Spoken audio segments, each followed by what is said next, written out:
자, 오늘 하나님이 주신 말씀, 자,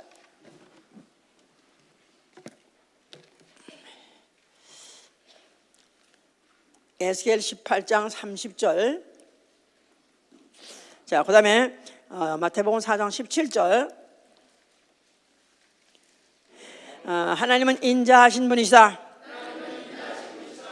하나님은 인자하신 분이시다. 하나님은 인자하신 분이시다.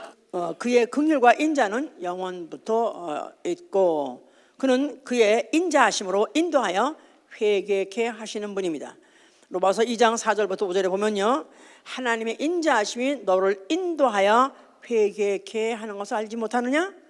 네 고집과 회개치 않은 마음이 진로의 날, 다시 말해서 하나님의 의의 의로운 판단의 날, 이 말 진로를 쌓고 있는도다. 그래서 하나님의 인자하심이 너를 인도해서 회개케 한다는 이 사실을 이렇게 확실하게 왜 해야 될 이유를 기록하고 있습니다. 우리의 신앙은 하나님의 양심 앞에 나아가서는 하나님의 불꽃 같은 눈 앞에 나는 죄인으로서이다 할 말이 도무지 나는 죄인으로서이다 그 앞에 할 말이 없는 것입니다. 그렇습니까? 그런데 왜 예수 믿고 났는데 의인 됐다는데 왜 또 죄인이라고 그러나? 육체 있는 동안에는 죄인이라는 이 속성 벗을 날이 없습니다. 하나님의 양심 앞에, 아니 그 불꽃 같은 눈 앞에 우리는 다만 죄인일 수밖에 없는 거죠. 자, 우리의 신앙 생활은 그러므로 회개하고 돌이키고 돌이키는 생활, 회개하고 돌이키는 생활. 에스겔 18장 30절에도 너희는 회개하고 돌이키고 돌이키라, 모든 죄에서 떠날지어다 그랬습니다. 지금 회개, 오늘은 이제 회개를 명하신 말씀이, 자, 이번 달에 표가 뭐라고 그랬죠? 제가 이번 달 영적 재무장의 달입니다. 자, 지금 영적 재무장 하는데 필수가 뭐냐 하면 회개입니다. 우리가 새로운 어떤 결심을 해서 또 뭘 하겠다고 결정한다 할지라도 회개 없이는 상달되지 않는 것이고, 회개 없이는 성공할 수 없는 것입니다. 그래서 이 회개에 대해서 지금 말씀을 전하겠는데요, 회개라는 것은 인간이면 누구나 다 합니다. 동물하고는 달라서, 직무상하고는 달라서 사람은 그래도 조금씩 좀 자라서 어느 정도 윤리도 도덕도 좀 배우고 나면은, 사람이라면 사람의 탈을 썼다면 누구든지 양심은 있습니다. 나름대로 양심이 다 있습니다. 그래서 그 양심에 의해서 뉘우치기도 하고 회심도 하고 개심도 하고, 그래서 회개를 합니다. 또 종교는 교리를 정해놓고 또 그 교리에 입각해서 또 회개합니다. 그래서 사실은 이렇게 인간이 자체는 다 회개를 하는데도 불구하고 성경은 특히 왜 또 회개하라 하는가? 이 회개하라는 이 말씀은 선지자가 말했고 또 예수 그렇게 말씀했다 할지라도 이 말씀은 태초에 계신 말씀이 명령하신 말씀입니다. 태초에 계신 말씀이 회개하라고 명하신 말씀이다 그 말입니다. 그렇기 때문에 태초에 계신 말씀이 기준이 되어서 그 말씀에 의해서 입각해서 순종하려니까 회개해야 되는 것이죠. 회개하고 돌이키는 것이다 그 말이에요. 성경에서는 분명히 하나님은 어떤 분이시냐고 소개하냐면, 하나님은 악인을 벌 주는 걸 즐거워하지 아니하시고 악인이 망하는 꼴을 보는 것을 원치 않는 것입니다. 오히려 돌이켜 사는 것을 기뻐하신다는 거예요. 하나님은 오해하지 말자. 하나님은 덫을 깔아놓고 그다음에 그 덫에 쥐덕같이 깔아놓고 그 발에 탁 찡기되면 그거 봐라, 이 자식들 이거 봐라, 하하 손나 해서 벌 주려는 그런 분이 아니라, 그분은 어떻게 보면 덫같이 걸리게, 어쩌면 남이 사람이 생각하게 느낄 때는 덫 같으나 그러나 그것이 사실 덫이 아니라 하나님의 인자하심이 너희를 인도하사 회개케 하신다는 것입니다. 하나님의 인자하심으로 회개케 인도하시려고 하시는 모든 것들이 되는 것을 우리가 이제 알 수 있는 것이죠. 하나님의 경륜이라는, 도리 말해서 하나님의 모든 그 일정 스케줄은 왜 있는 것이냐 하면은, 하나님의 인자하심이 사람을 인도하여 회개하게 하시려고 하신 것이다. 그러니까 하나님이 영적 피조물 두 가지 지었어요. 천사를 지으시고 사람을 지었어요. 그런데 천사는 하늘에서 짓고 영적 존재로서 육체가 없습니다. 한번 생긴 그 영적 존재는 영원까지 그 존재가 똑같은 동일한 존재, 변할 수가 없습니다. 그래서 한 번 범죄하고 나면은 다시는 회개할 수가 없습니다. 아예 그에게는 회개할 기회를 만들어주지 아니하시고 아예 그에게는 회개할 가능성 자체를 폐지해버렸습니다. 그런데 그에 비해서 사람은 만드실 때 흙으로 하나님의 형상을 지었지만 흙으로 만드시고 거기다가 생기를 불어서 생명, 영적 존재가 되게 하셨습니다. 똑같은 영적 존재지만은 사람은 육체라는 무거운 짐을 지게 됐습니다. 마음대로 움직일 수도 없고 또 마음대로 행동할 수 없는 그런 어떤 짐을 지게 됐기 때문에 하나님은 그를 불쌍히 여기시고 진토임을 아심으로 그 인간의 육체가 본 진토임을 아심으로 그를 긍휼히 여기시고 그를 자비하게 집을 베푸신다 그러셨죠. 그렇기 때문에 그 사람은 어떻든지 그의 인자하심으로 자비하심으로 인도해서 회개케 할 수 있는 기회를 만드시려고 하나님이 이렇게 장구한 하나님의 경륜을 까신 것이죠. 이제 그래서 그 역사가 오늘까지 수천 년 동안 지속되고 있는 것입니다. 이는 우리 조상 아담의 범죄함으로 인해서 마귀의 종이 되어버렸고, 그러므로 그 결과는 마귀와 함께 지옥불, 영영한 지옥불에 갈 수밖에 없기 때문에 하나님은 그를 어떻든지 그 길에서 그 지옥불, 지옥 행렬에서 인간을 갖다 돌이키게 하고 그를 회개하게 해서 그들을 구원받게 하려고 하시는 그런 경륜이다 그 말이죠. 이제 자, 그러기 위해서 이제 하나님이 돌이키게 하려는 기준을 줬으니 이스라엘 백성들에게 주신 율법. 자, 율법은 하나님의 의라고 하기도 하고 하나님의 양심이라고도 해요.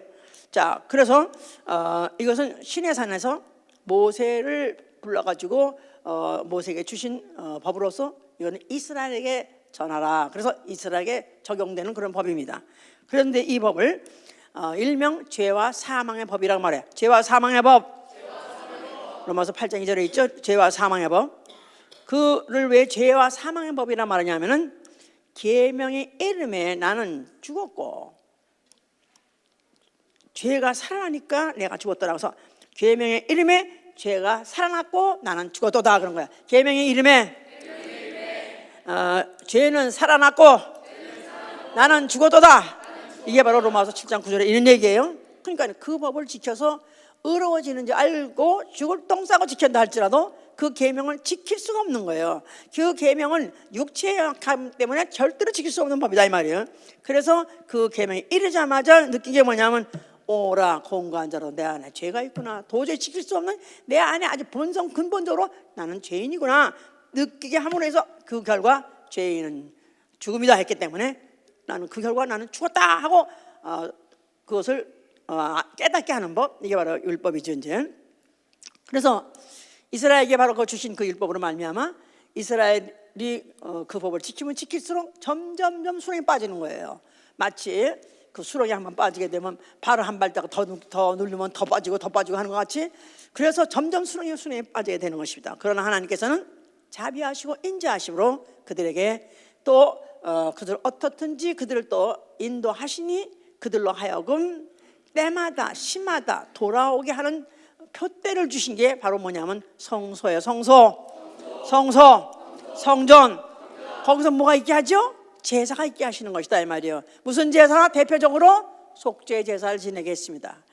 그래서 그들이 절기 때마다 지정하신 때마다 또 아니면 자기가 범죄했을 때마다 그들은 그 죄를 만약에 그들 노출된다면 그들은 죽임을 당할 수밖에 없어요. 그런데 그 죄를 용서받기 위해서 그들은 성소로 갑니다. 그럴 때 제물을 가지고 가죠. 그럴 때 그 제물을 대신 죽여서 그 피를 단에 뿌림으로 인해서 그래서 죄사함을 받는 그런 법을 주셨으니 바로 그것이 뭐냐면 그 지성소 안에 있는 하나님의 보좌, 그 보좌가 어떤 보좌냐면 은혜 베푸시는 보좌, 자비하시고 인자하신 하나님이 앉아서 은혜 베푸시는 그런 보좌라 해서 바로 그 성소에서 그들이 돌아가는 이유는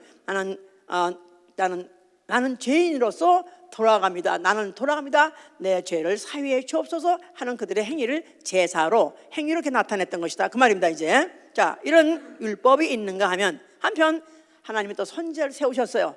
선지자는 뭐 하는 사람이냐 하면 파수꾼이라고 그래요. 파수꾼. 예, 에스겔 3장부터 쭉 나오죠. 그가 이제 망대에 있어서 높은 곳에 있었기 때문에 다른 백성들은 못 봐도 파수꾼은 멀리서 오는 그런 어떤 움직임을 볼 수 있어요. 그러니까 미리 내다보고 그리고 그 다음에 경비를 하다가 혹시 어떤 수상한 것이 보일 때는 그 다음에는 나팔을 불어서 경고합니다. 그래서 그 백성들로 하여금 지금 적군이 접근하고 있다, 지금 전쟁이 임박하고 있다, 그럴 때 그들로 하여금 피해서 살게 하는 것이 바로 선지자의 역할이다 이 말이에요. 그래서 만약에 선지자가 그 역할을 잘 해서 제때 미리미리 나팔을 불어서 경고해서 백성들을 살리면은 백성들은 백성대로 사는 것이고 선지자는 선지자로 사는 것이고, 그런데 만약에 그 선지자가 제 역할을 못함으로 인해서 만약에 백성이 그 중에서 하나 죽었다, 그래서 그 백성이 대비할 기회를 주지 않아서 그가 만약에 죽었다 한다면은 그 백성은 백성대로 자기 죄 중에 죽는 것이고, 또 선지자는 선지자대로 죽게 한 그 죄를 면치 못해서 그도 죽게 되는, 그래서 선지자라는 것은 반드시 나팔을 불어야 되는 것입니다. 선지자는 나팔을 불어내야 된다. 붕붕 불어대든 하여튼 빠빠라빠빠빠 불어대든 하여튼 불어대야 돼 하여튼 간에. 근데 그 역할을 제대로 안 하면은 결국 이제 백성도 죽이고 자기도 죽는 그런 이제 역할이기 때문에, 그래서 이제 선지자를 통해서 하나님은 열심히 말씀하십니다. 또 그럼 선지자는 하나님 말씀을 듣고 또 열심히 백성에게 또 전하죠. 이제 그럴 때 이제 에스겔 33장 11절에는 선지자를 통해서 하신 말씀이 뭐냐면, 나는 악인이 죽는 것을 기뻐하지 않는다. 절대 기뻐하지 않는다. 악인이라도 돌이켜 사는 것을 기뻐한다. 너희는 돌이키라. 너희는 돌이키라. 선지자의 나팔 소리는 무슨 소리냐면 돌이키라. 회개하라. 그런 나팔 소리다 그 말입니다. 자, 그러니까 율법을 통해서 성소에서 제사를 드리는 것도 그들이 죄를 지게 되면은 성소로 돌아가는 것이고, 그 다음에 선지자의 나팔 소리, 경고 소리를 듣고 또 선지자의 소리를 듣고 또 하나님께 돌아가는 것이다. 결국은 돌이키게 하는 것이 바로 선지자와 율법의 바로 역할인 것이다.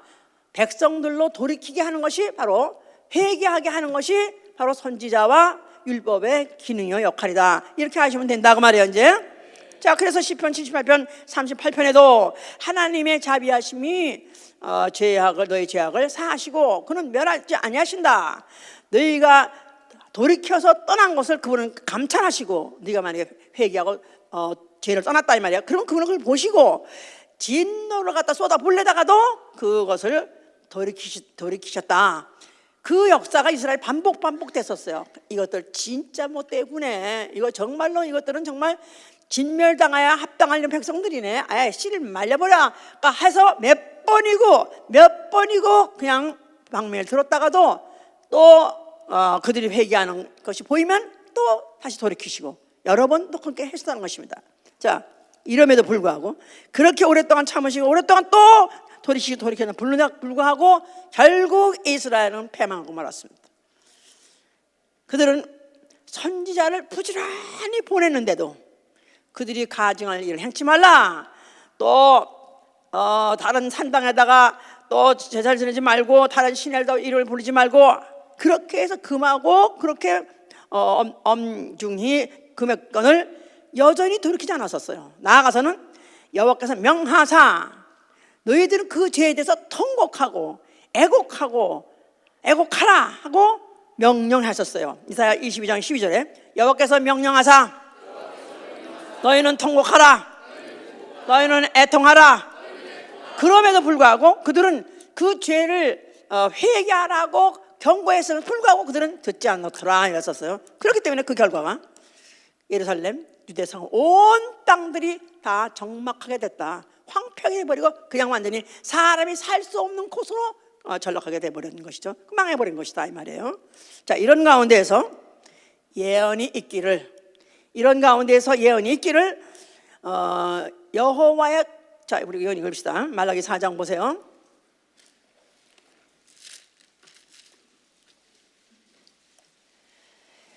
너희는 내가 호렙에서, 말라기 4장 5절부터 봅시다. 그러면 보라, 여호와의 크고 두려운 날이 이르기 전에 내가 선지 엘리야를 너희에게 보내리니 그가 아비의 마음을 자녀에게로 돌이키게 하고 자녀들의 마음을 그들의 아비에게로 돌이키게 하리라. 돌이키지 아니하면 두렵건대 내가 와서 저주로 그 땅을 칠까 하노라. 자, 여호와의 크고 두려운 날이 이른다 그랬었어요. 그러니까 앞으로 심판의 날, 아주 큰 재앙의 날이 올 것이다.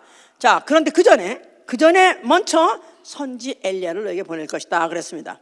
선지 엘리야. 자, 엘리야는 어떻게 됐? 엘리야 누구죠? 엘리야는 죽어서 땅에 묻힌 자입니까? 어떻게 됐죠?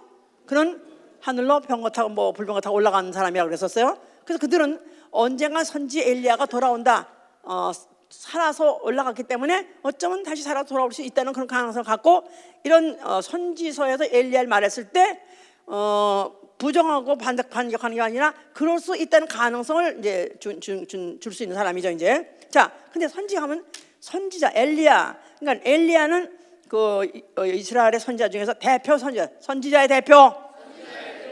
만약에 엘리야하면 선지자가 생각나고 선지자 하면 엘리야가 생각나는 그런 정도의 선지자로서의 대표 역할을 하는 거예요. 그럼 대표 역할하는 사람 뭐 하는 거죠? 선지자는 뭐 한다고 그랬죠? 뭘 한다고요? 뭐 한다고? 나팔수예요. 나팔수. 만약에 죄를 짓게 되면은 그냥 밭산에 암소들아 잡혀먹기로 죽기로 작정한 자들아, 너희들은 진짜 그 목이 걷고 너희들 같이 폐역한 자들은 죽어 마땅하다. 그러나 네가 돌이키기만 하면 또 산다. 그러면서 밤낮 그런 말을 되뇌는 사람이 하는데 바로 선지자다 이 말이에요. 자, 그래서 이 엘리야가 다시 올 것이다. 그래서 이제 엘리야가 다시 올 것인가 이들은 생각할 수 있겠죠 이제. 그런데 여기서 엘리야라는 것은 그 하늘로 승천했다는 바로 그 엘리야가 살아 돌아오는 것이 아니라 분명히 그는 누구냐 하는 것을 마태복음에서 말하고 있어요. 마태복음 11장 13절 14절 보시면은 마태복음 11장 13, 14 마태복음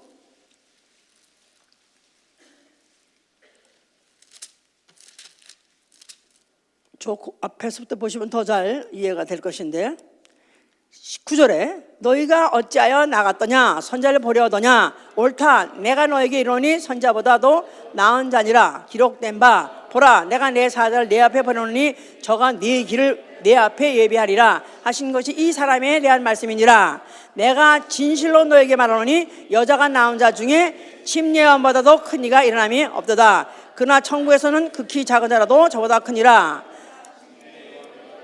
너 지금까지 천국은 침노를 당하나니 침노하는 자는 빼앗느니라. 모든 선지자와 및 율법에 예언한 것이 요한까지니 만일 너희가 진리받을진대 오리라 한 엘리야가 곧 이 사람이라 그랬었어요. 그러니까 이건 물론 예수께서 후에 말씀하신 말씀인데 결국은 그 엘리야는 누구냐 하면은 요한, 침례 요한이라는 바로 요한을 말한 것이다 그 말입니다. 그러니까 요한이 먼저 와서 그가 와서 무슨 일을 하느냐 하면 아비의 마음을 자식에게로 자식의 마음을 아비의 마음으로 돌이키게 하는 역할을 하러 오는 자로서 온다 그 말이에요. 이제 그러니까 돌이키게 하는 거, 원래 선지자 하는 일이 백성들로 돌이키게 하는 것인데 누구에게 돌이킨다고요? 예, 아비의 마음을 자녀에게로 자녀들의 마음을 그들의 아비에게로 돌이키게 하는 역할을 하러 오니 그가 누구냐 하면 침례 요한이요. 바로 그를 갖다가 그가 그 일을 하는 자이기 때문에 엘리야라고까지 말한 것이다. 그러나 엘리야 본인은 아니다 그 말이에요. 알았죠? 예, 하늘로 올라가다 다시 내려왔다. 아이고 그럼 예수님이 재림한 것 같이 그도 재림했는가? 이렇게 생각하면 안 된다 이 말이에요.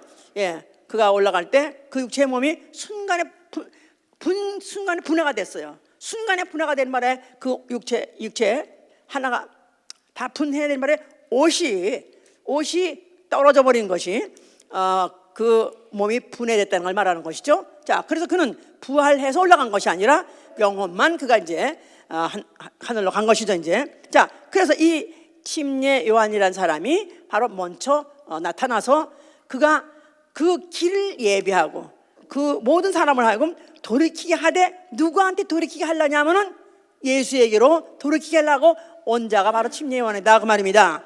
예, 그래서 침례 요한이 나타나자마자 제일 먼저 한 목소리, 제 일성이 뭐죠? 회개하라, 회개하라, 회개하라, 회개하라, 회개하라 한 것은 천국이 가까이 왔느니라 하면서 회개하라고 외쳤습니다. 자, 그래서 그들에게 마태복음 3장에 보면은, 자 보세요, 마태복음 3장 5절부터 봅시다. 이때 예루살렘과 온 유대와 요단강에서 그에게 나와 자기들의 죄를 자복하고 요단강에서 그에게 침례를 받더니, 요한이 많은 바리새인과 사두개인이 침례 베푸는데 오는 것을 보고 이르되, 독사의 자식들아, 누가 너희를 가르쳐 임박한 진로를 피하라 하더냐? 그러므로 회개에 합당한 열매를 맺고 속으로 아브라함이 우리 조상이라고 생각지 말라. 내가 너에게 이르노니 하나님이 능히 이 돌들로도 아브라함의 자손이 되게 하시느니라. 이미 도끼가 나무 뿌리에 놓였으니 좋은 열매 맺지 아니하는 나무마다 찍혀 불에 던지우리라. 나는 너희로 회개케 하기 위하여 물로 침례를 주거니와 내 뒤에 오시는 이는 나보다 능력이 많으시니 나는 그의 신을 들기도 감당치 못하겠노라. 그는 성령과 불로 너에게 침례를 주실 것이요 손에 키를 들고 자기의 타작마당을 정하게 하사 알곡은 모아 꽃간에 들이고 쭉정이는 꺼지 않은 불에 던지리라. 자, 이 침례요한이 회개하라고 외쳤을 때 그 회개라는 것은 메타노헤테, 메타노헤테, 헬라말로 메타노헤테. 자, 하나님의 지식에 대해서 수정하라, 율법에 대한 지식을 수정하라 그런 뜻이에요. 하나님에 대한 지식을 수정하라, 하나님께 대한 오해를 수정하라, 율법에 대한 오해를 수정하라. 그러니까 율법을 지켜서 의로워진다는 오해를 수정하라 그 말입니다. 자, 그러면서 그때 그가 침례를 준다고 하는 소식이 들리니까 그때 사람들이 막 바리새인도 오고 사두개인들도 오고 막 사칭 의인이라는 사람들이 다 그리로 모이더라 이 말이에요. 그러니까 그가 하는 말이, 왜냐하면 엘리야가 다시 왔는가 해가지고 굉장히 어떤 그 이스라엘 사람들한테는 어떤 선풍을 일으키고 뭔가는 이스라엘에 큰 좋은 일이 있을 것이다 하는 생각을 해가지고 이렇게 그들이 덮어놓고 내용도 잘 모르면서 그냥 그 앞으로 다 모였던 것이죠 이제. 자, 그랬더니 하는 말이, 너 이 독사의 자식들아, 누가 너희를 가르쳐 임박한 진노를 피하라 하더냐? 그러므로 회개에 합당한 열매를 맺고 속으로 아브라함이 우리 조상이라고 생각지 말라. 그러니까 너희 오해하지 말라. 너희는 율법을 지켜서 의롭다고 착각하고, 그러면서 또 우리는 조상대대 우리는 축복받은 민족이기 때문에 우리가 잘못된 게 무엇이 있겠냐 이런 마음, 너희는 이건 오해다, 전적인 오해다. 너희는 오히려 해야 될 일이 뭐냐면 회개에 합당한 열매를 맺는 것입니다. 회개에 합당한 열매, 회개하라는 거예요. 회개하는 과정을 너희들은 반드시 걸쳐야 된다는 것입니다. 너희는 반드시 회개하는 과정을 걸쳐야 되는 것이다. 만약에 회개치 아니하면 결단코 그 후에 있는 진로를 너희는 피할 수 없을 것이다 하면서 그가 이제 그렇게 그 사두개인 바리새인까지도 그들을 갖다 이제 그들을 오히려 정죄하고 오히려 그들을 갖다가 물리쳐버린 것이죠 이제. 그러면서 나는 회개케 하기 위한 침례를 주거니와, 회개케 하기 위해서 물로 침례를 다. 나는 회개케 하기 위하여 물로 침례를 주거니와. 그러니까 침례 요한의 침례는 회개케 하는 침례다 이 말이야. 회개케 하는 침례. 회개는 누가 하죠? 죄인이 하는 거예요. 그럼 사두개인, 바리새인 죄 있어요 없어요? 그런 사람들이 침례를 받으러 오니까 자격이 없는 거예요. 회개를 하기 위한 침례인데, 회개하도록 인도하는 게 바로 선지자, 또 이 침례 요한이 주는 침례인데, 그런데도 자기는 의롭다, 자기는 죄 없다 하는 자가 그가 침례 받으려고 하니까 너는 오해했다. 내가 주는 침례는 회개케, 누구를? 죄인을 회개케. 무슨 죄? 율법으로 나는 율법을 완전히 지켰습니다. 나는 율법을 흠이하면 자는 그 오해, 그걸 벗어야 너는 침례받을 수 있다. 너는 다만 죄인일 뿐이다 하고 이렇게 말한 게 바로 침례, 요한의 침례다 그 말이야 이제. 자, 그래서 이제 그렇게 하는데, 그런데도 거기에 아주 그냥 줄을 서서 그들이 침례를 많이 받았던 것이죠 이제. 자, 이러는 그 도중에서 예수께서는 이제 그가 이제 나타나셔가지고 그가 하신 말씀도 제1성 그가 하신 말씀 제1성이 뭐냐면 회개하라예요. 회개하라.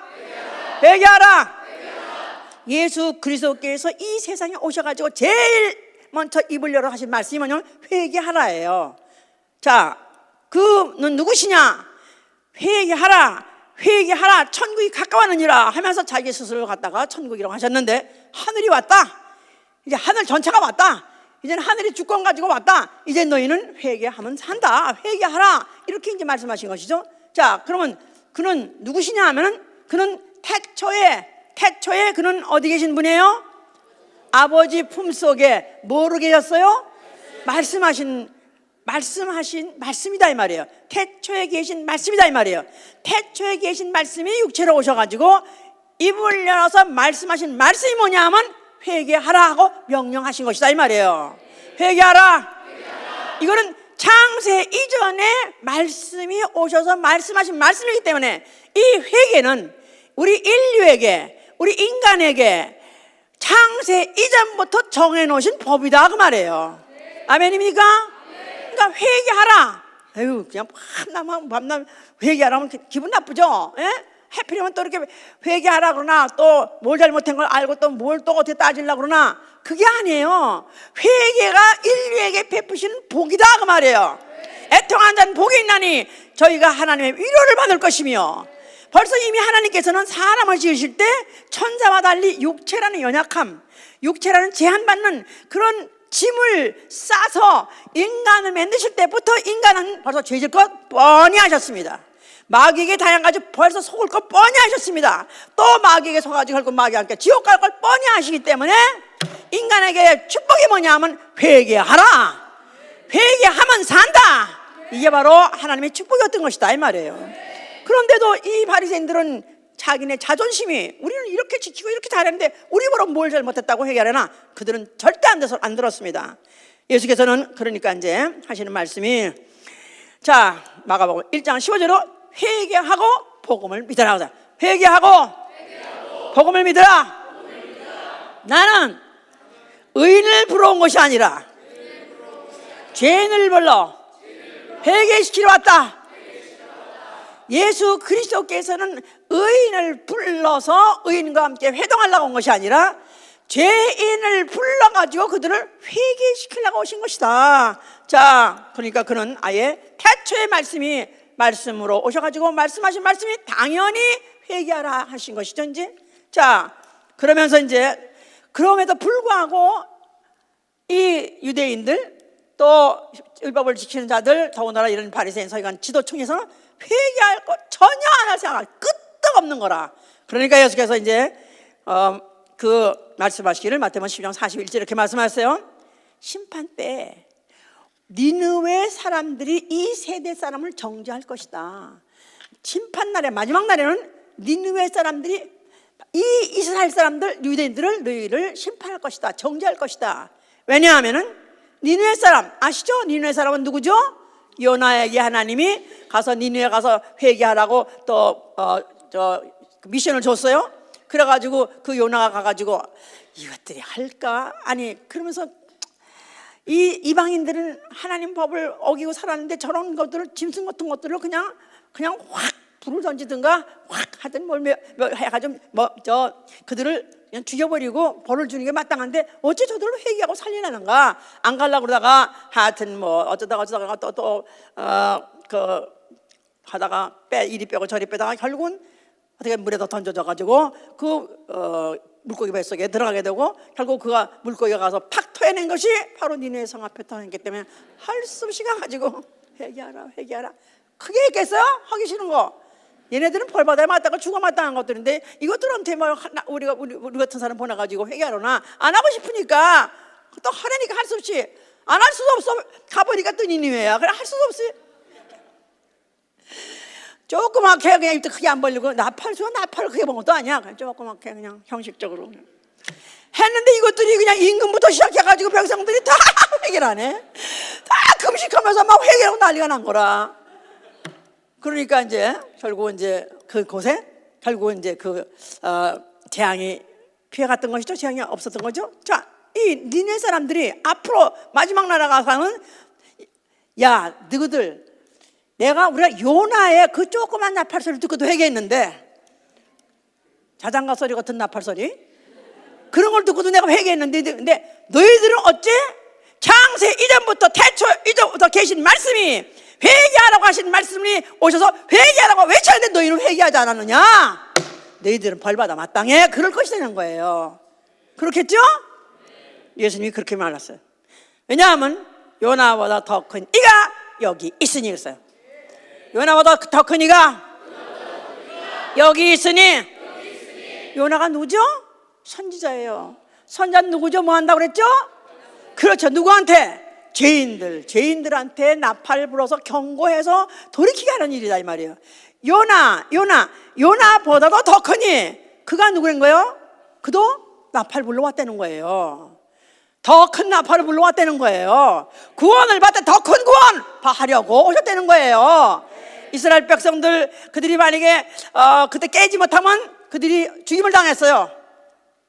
육체가 죽임을 당했다 이 말이에요. 그런데 이제 예수 그리스도 오셔서 회개한 자들은 회개하지 않으면 육체가 아니라 뭐가? 영원히 멸하니까 거기서부터 회개케 하는 회개이기 때문에 요나보다 더 크니다 그 말이에요. 아멘 할렐루야.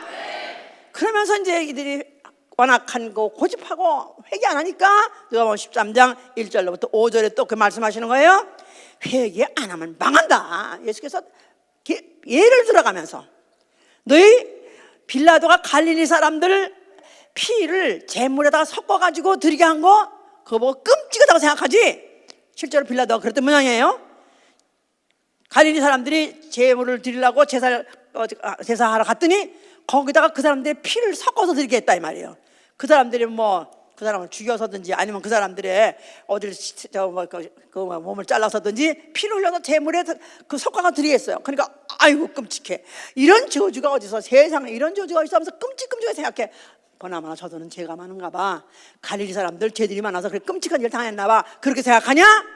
너희가 회개치 않으면 너희도 회개하지 않으면 너희도 그와 같이 망하리라. 또 실로암의 망대가 쓰러져가지고 18명이 깔려 죽었다니까 어이구 끔찍해.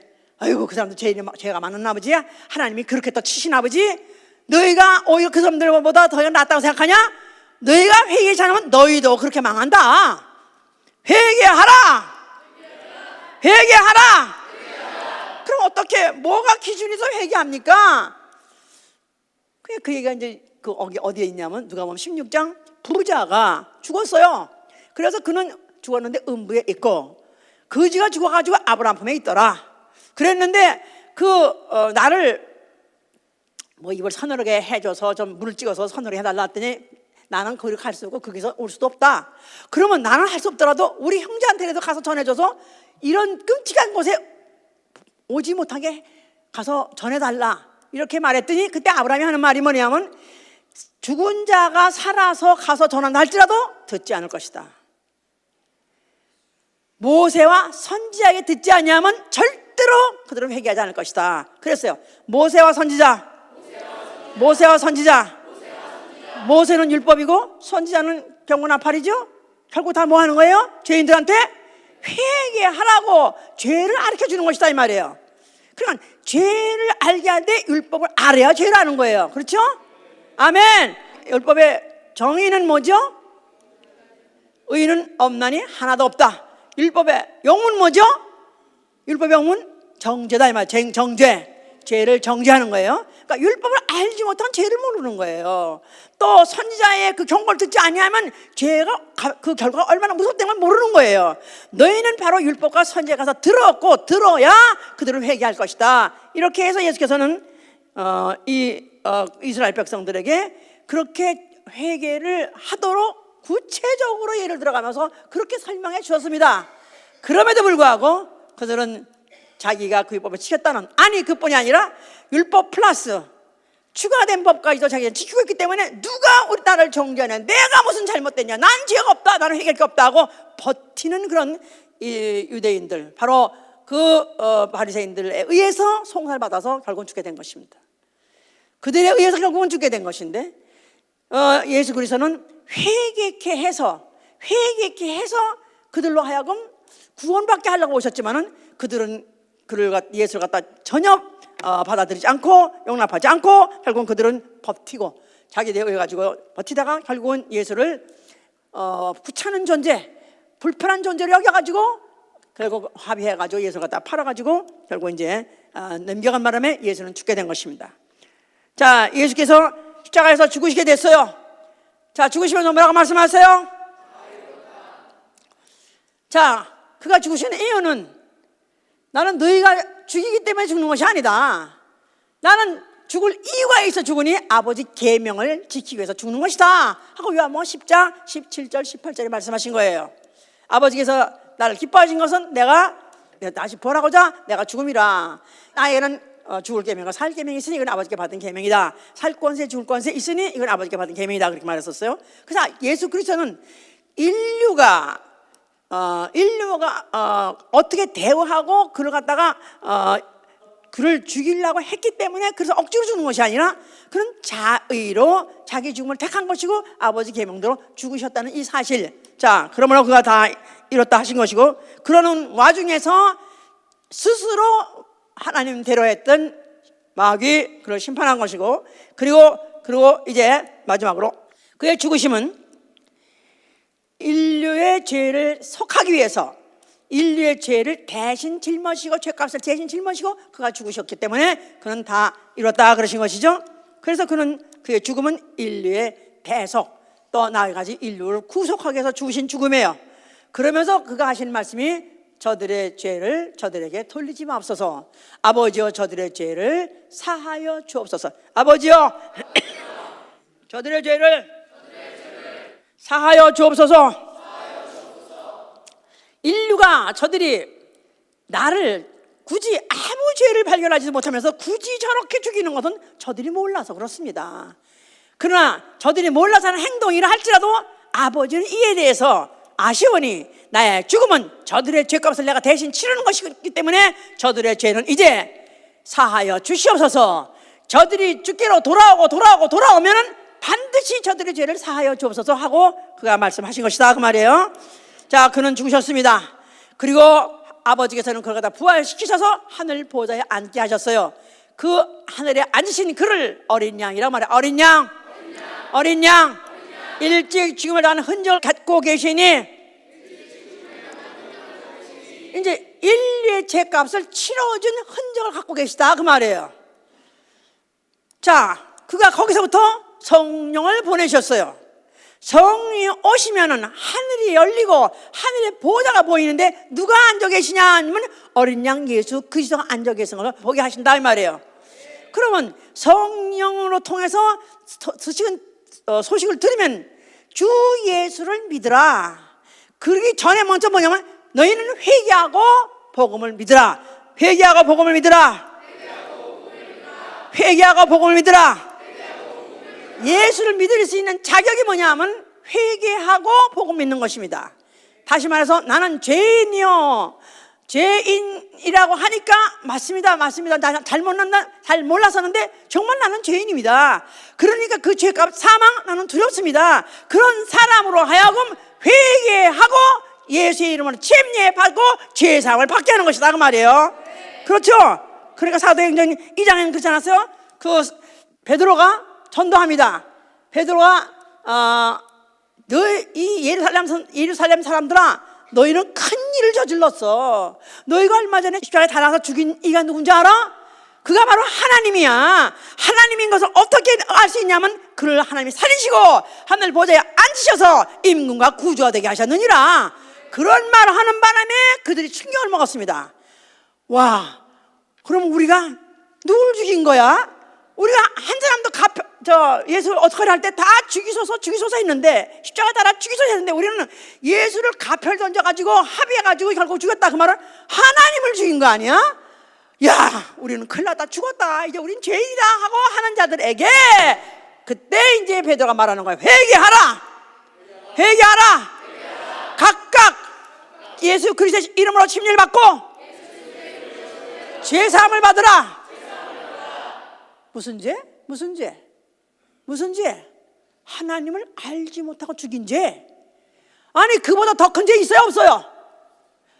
아니, 하나님을 알지 못하고 죽인 죄, 아니 하나님을 죽인 죄, 그보다 더 큰 일이 있겠어요? 더 큰 죄가 있겠어요, 없겠어요? 그게 용서받는다면 다른 죄는 다 용서받지 않겠느냐 이 말이에요. 그러니까 충격을 먹은 거예요, 이 사람들이. 그래가지고 그 콧대 높은 그 유대인들이 하루에 3,000명씩 침례를 받고 죄 사함을 받는 것이다 이 말이에요. 무슨 죄? 하나님을 죽인 죄. 아니, 그뿐이 아니라 모태로부터 태어날 때부터 가지고 난 원죄, 내가 지은 죄, 또 내 마음속으로 항상 불의한 나쁜 마음을 먹었던 악심까지도 다 사함을 받은 것이다. 할렐루야. 그래서 그때부터 시작해가지고 회개의 복음이 전하게 된 거예요. 회개의 복음. 회개하고 복음을 믿으라. 회개하고 복음을 믿으면 복음이 바로 너희 것이 된다 그 말이죠. 자, 그러니까 예수 그리스도가 회개케 하실 때 어떻게 회개하게 하신 것이죠? 율법은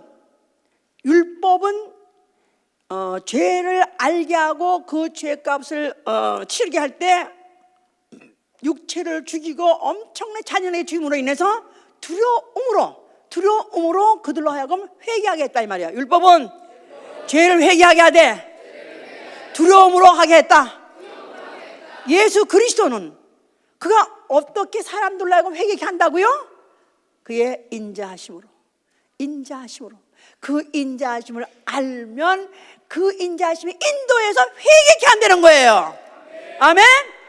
그러니까 율법이 회개케 하는 것과 예수 그리스도가 회개하는 건 다르다 이 말이에요. 그의 인자하심이 뭡니까? 전 인류를 대신해서, 아니 나아가선 내 죄를 대신해서 그가 대신 죽으셨다. 그가 내가 치를 수 없는 죄값을 그가 대신 죄값을 치러주셨다. 과연 주는 인자하시고 자비로우신 분이로소이다.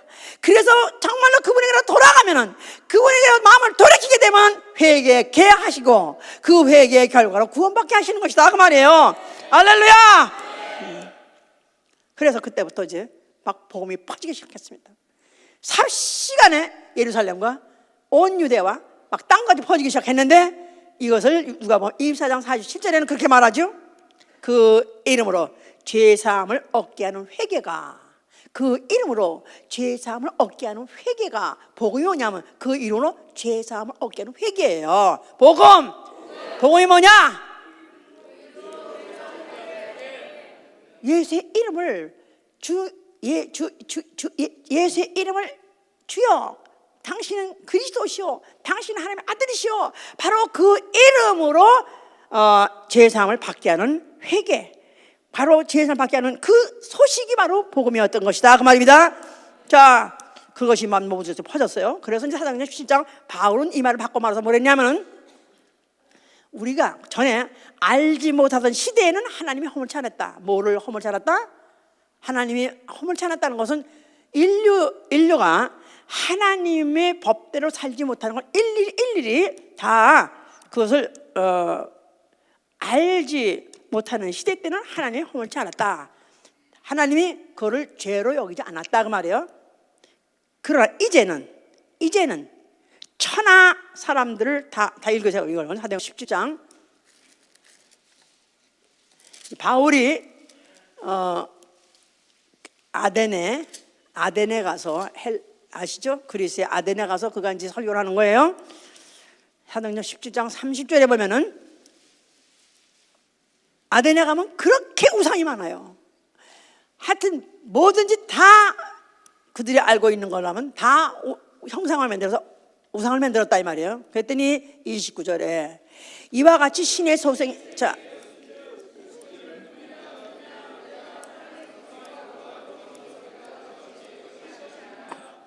알지 못하던 시대에는 하나님의 허물치 아니하셨거니와 이제는 어디든지 사람을 다 명하사 회개하라 하셨으니 이는 정하신 사람으로 하여금 천하를 공의로 심판하신 날을 작정하시고 이에 저를 죽은 자 가운데에서 다시 살리신 것으로 모든 사람에게 믿을 만한 증거를 주셨습니다. 모든 사람에게 믿을 만한 증거가 뭐죠? 주 예수 그리스도 부활하셨다. 주 예수 그리스도 부활하셨다. 이제 바로 그 하나님이 네가 우리 몰라서 죽였었던 그 우리가 바로 죽었다가 부활하신 그 하나님이 이제 왜 그러면 그가 죽으셨느냐 하면은 인류의 죄를 대신 가지고 죄값을 치르시고 죽으셨다 이 말이에요. 자, 그러니까 그 이전에 이방 사람들은 몰라가지고 이 사실을 몰라가지고 그들은 아무 신이나 아무 것이나 다 만들어서 신을 만들었었어요. 이전 애들은 그에 대해서 너에 대해서 이제 허물지 않겠다, 덮어두겠다. 그러나 이제는 너희가 무슨 죄를 졌던 어떤 신을 너희들이 만들어서 만들었던 간에 너희가 이 모든 것을 내가 묻지 않겠다. 그러나 이제는 더 어디든지 사람을 다 명하사 모든 인류에게 명령하시기를 회개하라 하셨다 이 말이에요. 전 인류에게 명령하시기를 회개하라. 그러니까 예수 그리스도 부활하시고 하늘에 오신 다음에 성령이 강림하신 다음에 그 다음부터 전 인류는 어떤 명령을 받느냐? 태초에 계신 말씀이 어떤 명령 하시냐 하면 회개하라 명령을 주시는 것이다 그 말이에요. 회개하라. 자, 그래서 이제 회개를 베드로는 그래서 너희는 회개를 어떻게 하냐? 구체적으로 이제 너희가 각각 회개하고 예수 그리스도의 이름으로 침례를 받아서 그 회개를 표현하고, 아까 침례는 무슨 침례라고 했죠? 회개케 하는 침례. 뭘 통해서 죄인이라는 걸 깨닫고? 율법을 통해서 죄인이라는 걸 깨닫고 회개케 하는 침례를 받으라고 했었어요. 자, 그런 사람이라 할지라도 예수의 이름으로 또 침례 받아야 된다 이 말이에요. 침례원에 침례 받았다 할지라도 예수 그리스도의 이름으로 또 침례를 받아야 되는 것입니다. 왜냐하면 요한의 침례, 회개케 하는 침례의 그 효과는 육체만 미치는 거예요. 육체만 미치는 거고 다만 과정인 것이지 완전한 것은 아니다 이 말이에요. 그러나 예수의 이름으로 침례를 받는다는 것은 예수 그리스도와 함께 죽고, 뭐와 함께 죽고? 예수 그리스도와 함께 죽되 내 죄와 함께 죽고, 예수와 나와 죄가 함께 죽고 그 말이에요. 자, 뭐가 죽는다고요? 그리고 다시 삶으로 인해서 우리는 예수 그리스도의 의에 연합하는 것이다 그 말이에요. 할렐루야. 자, 그래서 이제 이것을 이제 베드로는 구체적으로 그와 같이 설명을 한 것입니다. 자, 이러한 소식을 통해서 이제 회개를 해서 복음을 받아들였다 이 말이에요. 그리고 침례 받아서 회개케 하는 침례를 받았다 이 말이에요. 자, 그리고 죄사함을 받았다 그 말입니다. 자, 이런 사람을 뭐라고 그러냐면 그리스도인이라고 그래요. 그러죠? 그리스도인. 자, 이제는 나는 회개케 하는 침례, 물론 우리는 유대인이 아니기 때문에 그건 안 받았다 할지라도 우리는 예수 그리스도와 함께 죄와 함께 죄인의 신분으로 죽었다가 다시 부활했기 때문에 죄와 상관없는 것이고, 이제는 죄는 이제 영원히 빠이빠이 떨어져간 것이기 때문에 회개라는 것이 이제는 우리하고는 관계가 없느냐? 있습니까? 없습니까? 있어요. 있습니다.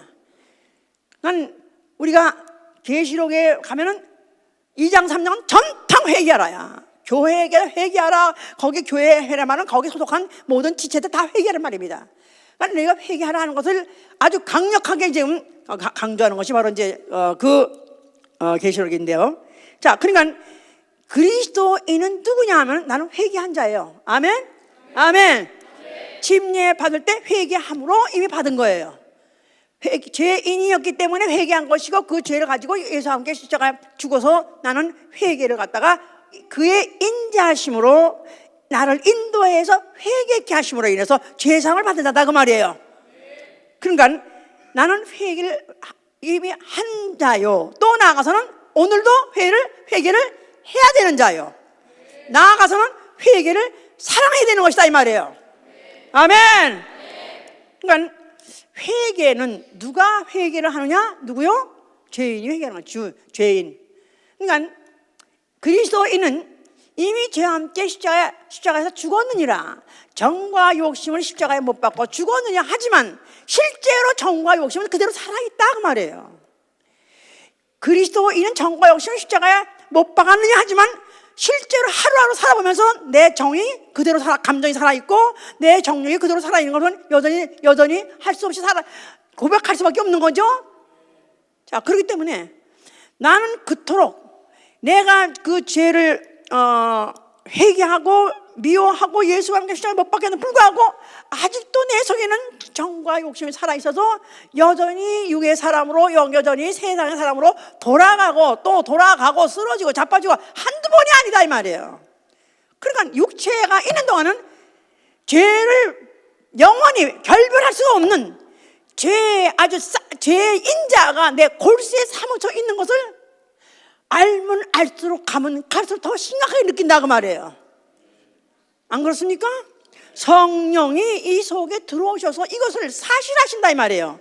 과거에는 내 기억으로 깨달았던 거 아니면 기억했던 죄, 그냥 뭘 내가 잘못했나 별로 없지, 양심에 나는 꺼린 거 없이 하루를 지냈었는데 성령이 오시니까 성령이 속에서 내 죄를 조명하신다 이 말이에요. 조명하시는 거야. 생각부터 마음부터 아예 아직까지 행동으로 나오지 않은 죄까지도 다 정죄하시고 심판하시기 때문에 나는 이 죄를 어찌할꼬 내 이 죄를 벗어날 길이 없는 나는 죄인의 죄인으로서이다. 나는 금사 벌하지 못한 죄인의 나는 괴수로서이다가 고백할 수밖에 없게 만드는 건 성령이 하신다 이 말이에요.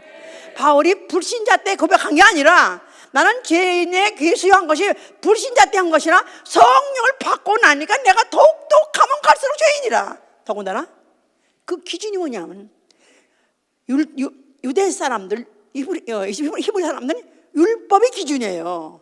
그런데 이제는 그리스도의 말씀이 회개의 기준이다 이 말이에요. 그의 삶이 회개의 기준이다 그 말이에요.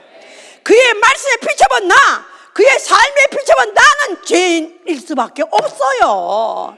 나는 여전히 죄를 벗을 수가 없다 이 말이에요. 그러니까 회개하는 것입니다. 회개하라는 것입니다. 너희는 죽은 행실에서 회개하라. 죽은 행실에서.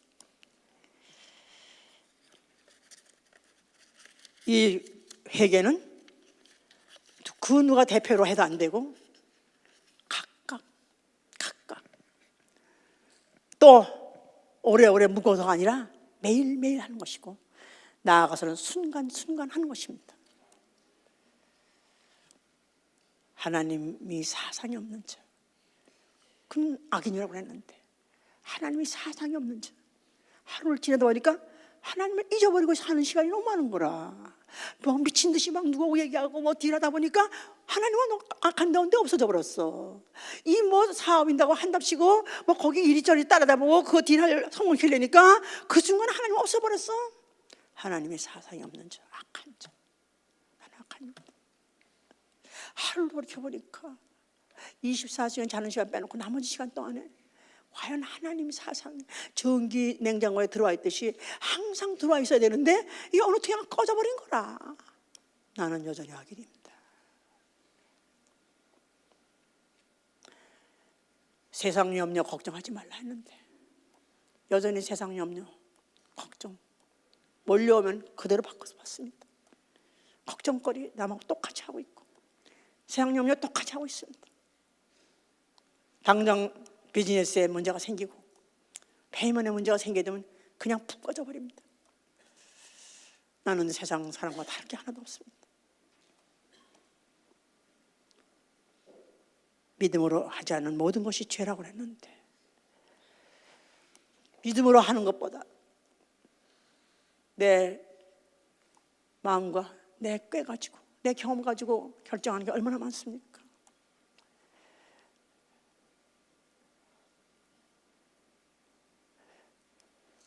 병이 들었어.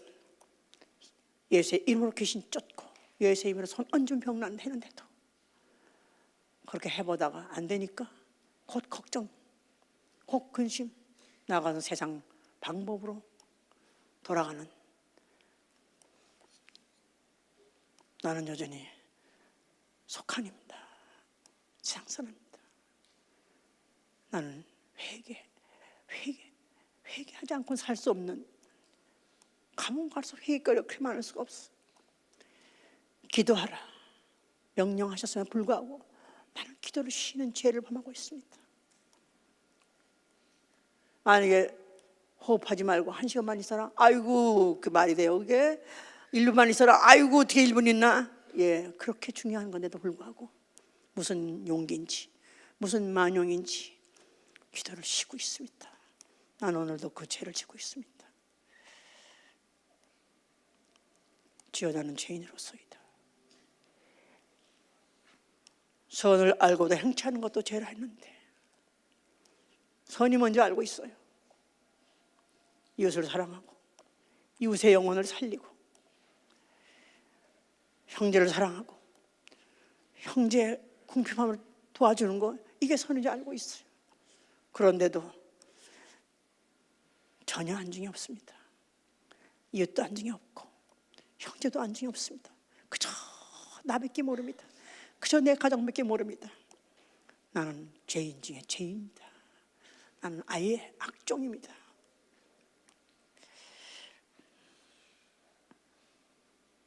형제가 어쩌다가 실수하고 내 자존심을 건드리면 용서를 못합니다. 다시는 그 얼굴 보고 싶지도 않고 피해가고 싶습니다. 우리가 1만 달란트의 죄를 용서받고도 100데나리의 죄를 짓는 자를 용서 못하는 나는 간악한 자입니다. 그렇습니다. 우리는 회개 없이는 하루도 살 수 없는, 회개하지 않고는 하루도 견딜 수 없는 죄인이에요. 근데 이게 회개할 것이 없다 생각이 안 난다? 양심이 마비가 돼서 그래요. 양심이 마비가 돼서 후에 성령이 말씀하시기를 후에 양심이 마비되고 그는 귀신의 가르침을 쫓을 자가 나올 것이다 그랬는데 양심이 마비가 되니까 죄가 회개할 게 없는 것이다. 회개력이 터져야 돼. 회개력이 터져야 돼. 구약에 많이 보면은 어떤 말이 있냐면 주여 우리를 돌이키게 하소서, 그런 말이 여러 번 나옵니다. 우리를 돌이키게 하소서. 돌이키게 하소서. 내가 돌이키기 칠레니까 주여 나를 도우소서, 돌이키게 하소서, 그런 뜻이에요. 내가 돌이키게 하려면 우리는 편안한 가운데 돌아가지 않습니다. 좋은 일이 있을 땐 돌아가지 않습니다. 감당하기 어려운 힘든 일이 생기면 그때 눈이 번쩍 뜨이고 내가 뭐가 잘못됐나? 그래 가서 돌아갈 수 있습니다. 주여 우리를 돌이키라는 말은 채찍을 쳐서라도 돌이키게 하시고 우리에게다가 차라리 덫을 놓고라도 걸리게 해서 그래서 죽게 됐다고 해서 돌이키게 해 주시옵소서.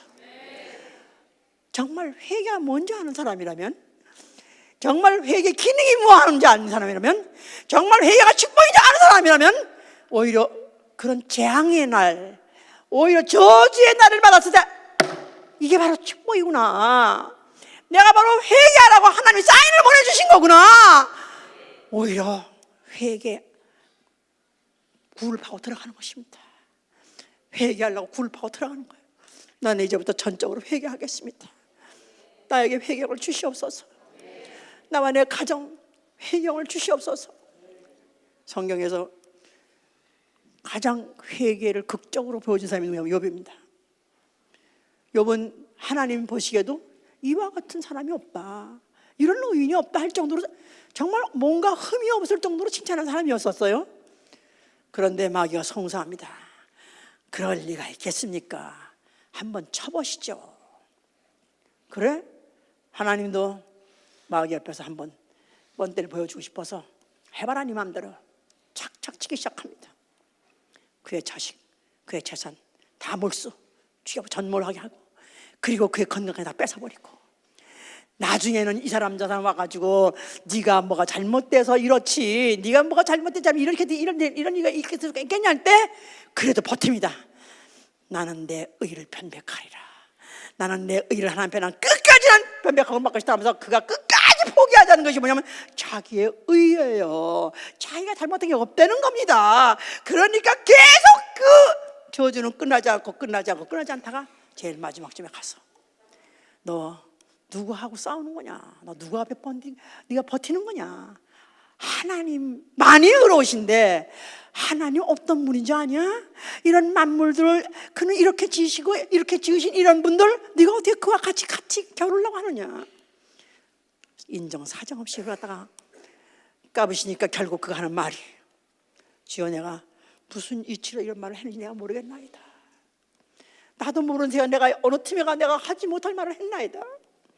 주여 내가 제 앉아서 한하며 회개하나이다. 그가 땅바닥에 앉아가지고 티끌을 흘려가고 티끌을 던져 뿌려가면서 나는 다만 아무것도 아니요, 나는 아무것도 아니요, 내 은은 아무것도 아니요, 나는 다만 먼지밖에 안 돼요 하고 I am nothing. 그러면서 그가 회개했을 때 그는 모든 걸 회복했습니다. 우리 중에서 열심히 순종하고 열심히 전도하고 모든 죄 다 끊어버렸어요. 그러나 이제는 회개할 것이 없이 정말 교회에서 칭찬받고 교회에서 인정받고 그렇게 해왔는데 이런 일이 생기다니, 이건 세상 사람 쳐놓고도 이런 저주받을 수 없는 이런 일이 생기다니. 아니 그 사람 왜 그러냐? 아니 내가 왜 이렇게 됐습니까? 주여 나를 돌이키게 하시니 감사합니다. 주여 나를 돌이키게 하시니 감사합니다. 내가 만약에 이 식으로 계속 갔더라면 나는 아주 바리새인 될 뻔했는데 나를 이렇게 범퍼를 놓아서 나로 하여금 전복하게 함으로 인해서 나로 하여금 뒤집어 정말로 내가 무릎 꿇고 회개할 수 있게 해주시니 감사합니다. 마지막에 깨져야 될 것이 뭐냐면 교만이에요. 교만. 하나님이 제일 싫은 게 뭐냐면 교만입니다. 나는 이만쯤 됐다, 이만쯤은 나면 됐을 거야, 이만쯤 칭찬받을 만해야 되고 나는 이만쯤 너무나 날 부러워해야 되고 나는 도무지 흠없이 날아간다. 아니요, 하나님은 만약에 진짜 그런 사람이 되게 하려면 확인받고 싶어 합니다. 그가 갖고 있는 건 다 깨버리고 주여 나는 죄인으로서이다. 나는 주님의 은혜 아니고 나는 도저히 주님의 인자하심 아니고도 난 도저히 나는 살 수 없는 자요, 나는 설 수 없는 자입니다. 주의 인자하심만이 나를 인도하셔서 회개케 하시고 나를 구원에 이르게 하시는 이로소이다. 회개는 복입니다. 하나님이 우리에게 회개하게 하게 하사 인도하시되 재앙으로, 저주로, 고통으로, 핍박으로, 고난으로 인도하실 때 할지라도 그때 우리는 기뻐하고 즐거워해야 돼요. 오히려 회개케 하시니 감사합니다. 나 회개하겠습니다. 금식하면서 회개하고 일체 사람과 만나지 말면서 혼자서 독방에 들어가서 회개하고 회개를 하다 보면요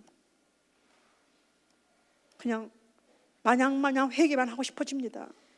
한번 회개 길을 타면은 회개하는 시간이 그렇게 기뻐요. 그렇게 즐거워요.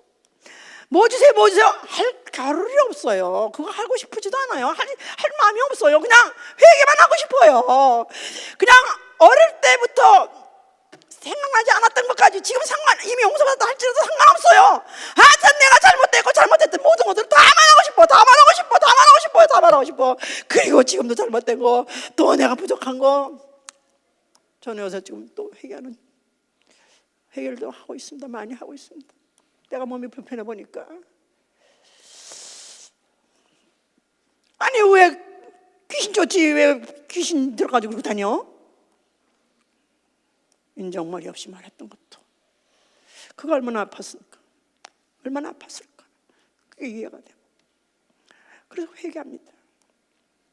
나는 과연 사랑을 말해도 입으로 말로만 한 자지, 내가 그와 함께 같이 그의 입장에 들어가보지 못했고 그의 몸 안에 내 들어가지 못하고 입으로만 말한 자였습니다. 용서하여 주시옵소서. 나는 도무지 아무것도 있는 게 없습니다.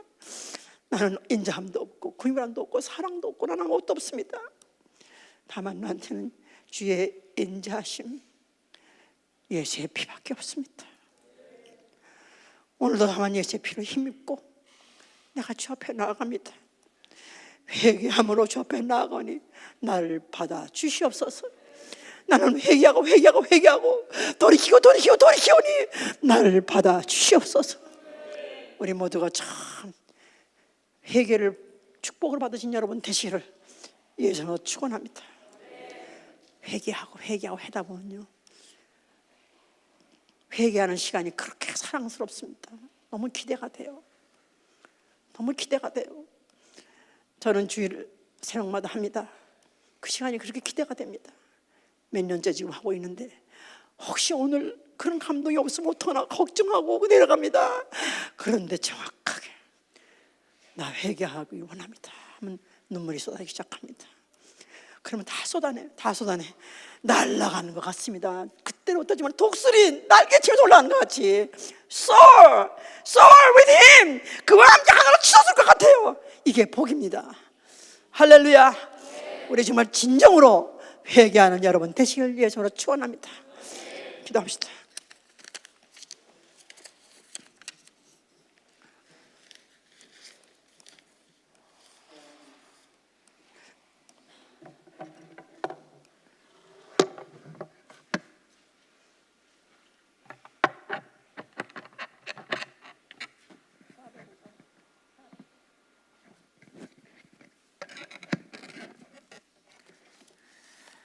자, 그분의 불과 같은 눈 앞에서, 아니 그의 인자하심 앞에서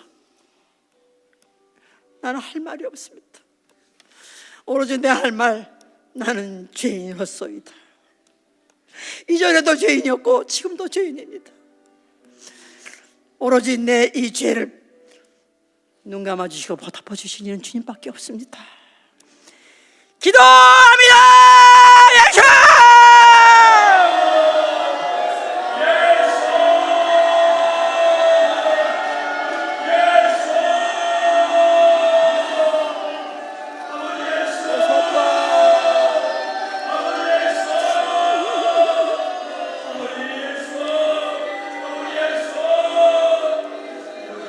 거룩하신 아버지 도와주셔서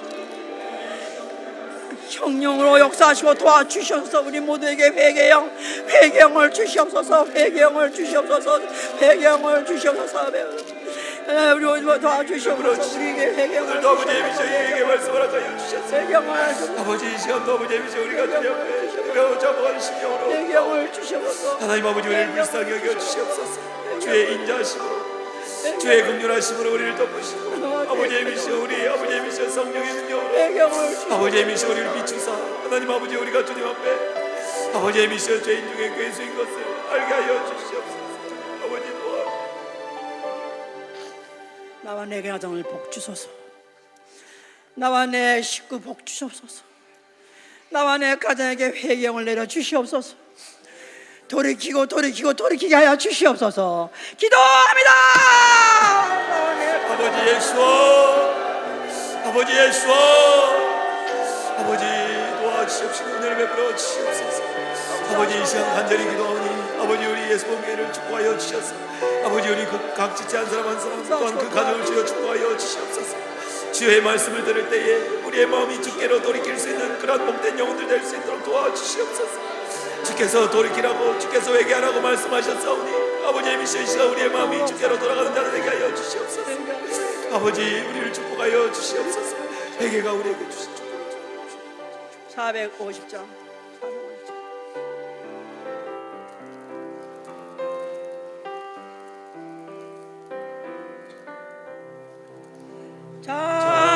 자비하신 예수여, 내가 사랑 가운데 의지하리 없으니 슬픈 자가 됩니다. 마음이 어두웠으니 밝게 하여 주소서. 저를 보시고 항상 인도하소서. 죄를 지은 까닭에 저의 마음이 원하니 용서하여 주시고 쉬게 하여 주소서. 거룩하고 싶구나 주의 것으니 예수 공로에 힘입어 천국 가게 하소서 허락하심이 루어 사랑 항상 있도다 모두 이뤄주시는 나는 믿사옵니다 구주받기는 빨리 가버린 복과 영생 예수님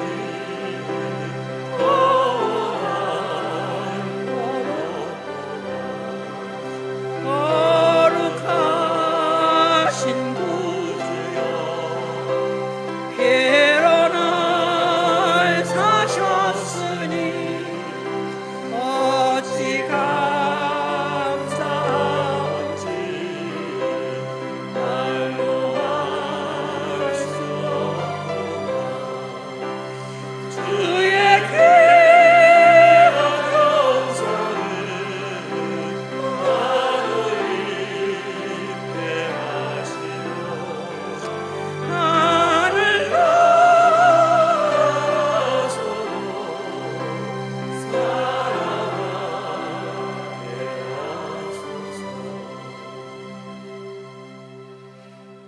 기도와 회개는 다릅니다.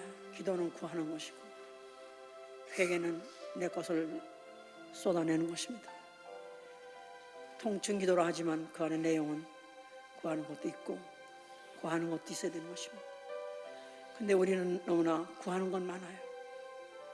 또 내가 뭐라고 구하는지 못하는 방언은 쉽게 잘해요. 근데 회개를 안 해요. 이게 문제예요. 차라리 완벽한 회개하면 안 구해도 주십니다. 회개만 완벽하다면 안 구해도 주시는 거예요. 그러나 왜 구해야 되냐면 내가 뭘 구했더니 응답이 오더라. 기도가 유효하다. 하나님 살아계시다는 걸 증거하기 위한 것뿐이지 사실 회개만 완벽하다면 하나님은 그가 재앙을 내리라도 돌이키는 분이라고 그랬었어요. 모든 문제를 그분 스스로가 해결하십니다. 정말 이제부터는 진정으로 회개를 사랑하는 자, 회개를 사랑하는 자, 아주 일부러 회개하는 시간을 만들고 정말 회개하면서 회개를 사랑하는 여러분 되시기를 예수로 축원합니다.